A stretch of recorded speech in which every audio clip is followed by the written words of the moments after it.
রিজিক নিয়ে চিন্তিত হয়েও না, রিজিক নিয়ে পেরেশান হয়েও না।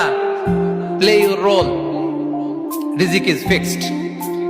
যেটা তুমি পাওয়ার তুমিই পাবা, যেটা তুমি পাওয়ার কথা না চেষ্টা করেও সেটা তোমার কাছে আসবে না। যখন দেখবেন কোরআন আপনার বাসায় পড়ে আছে আর কোরআনের উপরে ধুলা জমে গেছে, তখন বুঝবেন যে আপনার কলবেও ধুলা জমে গেছে। আপনার কলমের মধ্যে এখন পরিচ্ছন্নতা নাই, নূর নষ্ট হয়ে গেছে। এই কারণেই তো কোরআনের উপর ধুলা পড়েছে। আমি কি দুইটা আমল শিখিয়ে দিব, যে দুইটা আমল আপনাকে জাহান্নাম থেকে বাঁচাবে?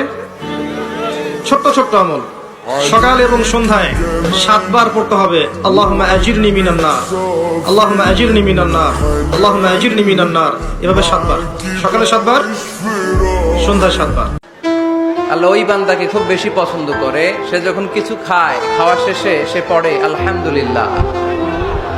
সে যখন কিছু পান করে, পান করার পরে সে পড়ে আলহামদুলিল্লাহ।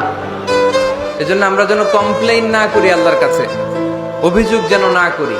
আমরা সুখে দুঃখে সব সময় পড়বো আলহামদুলিল্লাহ। কি পড়বো? যখন দেখবেন বৃষ্টি হচ্ছে, তখন দোয়া করবেন, দোয়া কবুল হবে ইনশাআল্লাহ।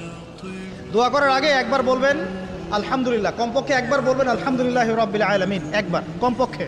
মানে প্রথমে আল্লাহর প্রশংসা করবেন, তারপর একবার দরুদ পড়বেন আল্লাহুম্মা সাল্লি আলা মুহাম্মাদ ওয়া সাল্লিম, তারপর হাত তুলে দোয়া শুরু করবেন।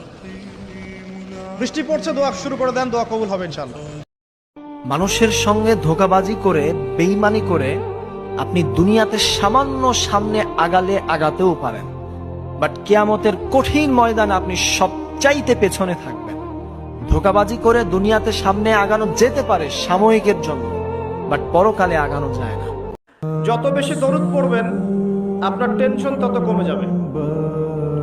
ফজিলত শোনেন, যত বেশি দরুদ পড়বেন আপনার টেনশন দুশ্চিন্তা তত কমে যাবে।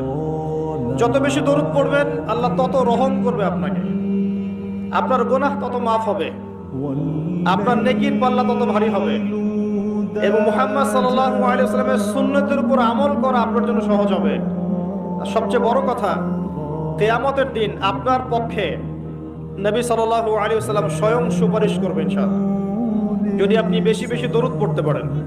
যখন দেখবেন জীবনে আপনি হোঁচট খেয়েছেন, আপনি কোনো বিপদে পড়েছেন, কেউ নেই আপনাকে সাহায্য করার, সেজদায় পড়ে কান্নাকাটি করছেন, দেন দেখছেন আপনার সামনে সেই বস্তুটা হাজির, আপনি বুঝতে পারবেন আল্লাহ আছেন, আল্লাহ সত্যি আছেন। মনে রাখবেন, তাকদীর আল্লাহ পাক আপনাকে আমাকে সৃষ্টি করার 50,000 বছর আগেই লিখে ফেলেছেন।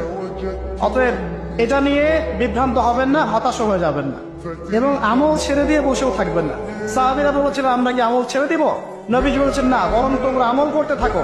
যাকে যে জন্য সৃষ্টি করা হয়েছে পৃথিবীতে তার কাজ সেরকমই হবে ইনশাআল্লাহ।